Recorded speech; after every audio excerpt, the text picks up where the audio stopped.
Hello, beautiful soul. In this video, I want to talk about why a peaceful life isn't something that's passive. It's something we need to work for. Having a peaceful life requires far more work than I think a lot of people have an understanding of, give credit to. So it takes work, but once you're in this state of peace, like I have found so much peace in my life that I would do anything at this point to protect it, because there is nothing better than waking up every day in a state of peace, going about our day in a state of peace. Everything that we do, everyone we interact with, it's coming from that place of peace. It's just such a nice way to live. We're able to have more clarity about what we want and what we don't want. We're able to feel when things are in alignment and when they're not. We're able to feel when a person is showing up in a way that we do and we would expect another person to. So it's really important for a number of reasons. And now that I have this place of peace, I am doing anything I can to protect it. And so for anyone that's wanting to live a peaceful existence, there are a number of things that need to happen. And the first one is actually clearing out any clutter, any mess. And this is in all ways. This is physical clutter, mental clutter, emotional clutter. Finding peace is about creating an environment that is actually peaceful. For me, it's about visually peaceful environments, things that aren't too loud in terms of color, pale colors.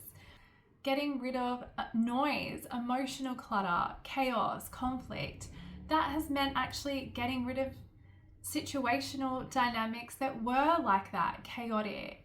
That also meant picking and choosing who I associate with. Are the people I'm surrounding myself with, are they peaceful people? Are they working on themselves? Are they showing up in the way that I would want to show up and the way that I expect people to show up? So clearing out the clutter, doing a big clean out was a really important first step. Then the second step is about regulating before reacting or creating environments that aren't peaceful.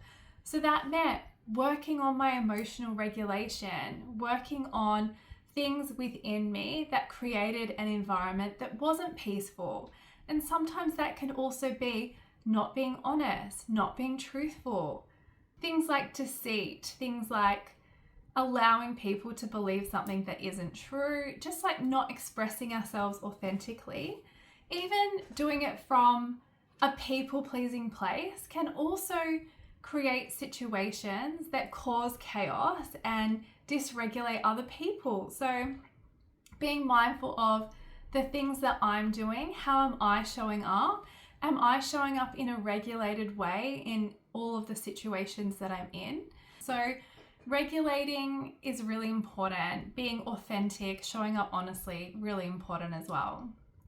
So the next one is connecting with myself on a daily basis, because we're not going to live a peaceful existence if we're not living in accordance with our values, if we're not honoring our feelings, if we're not in tune with what our needs are.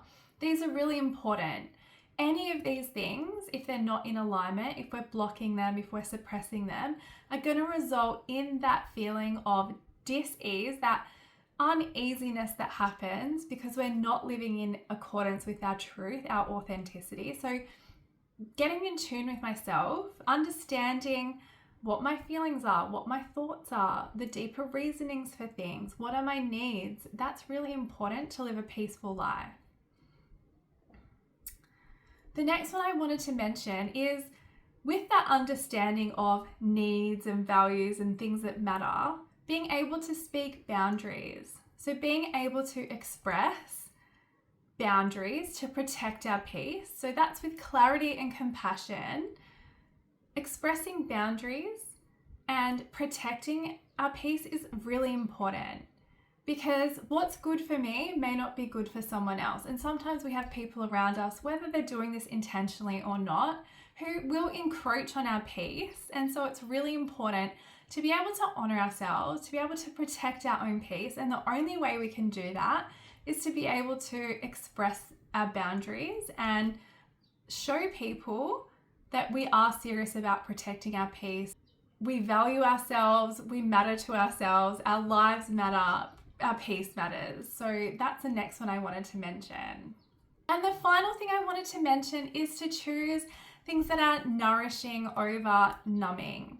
So anything that we engage in, any behavior that we engage in to numb ourselves is typically because we're wanting a distraction. It's not coming from a place of I'm living in such peace and I really love myself, and so I'm doing this numbing thing. That never happens.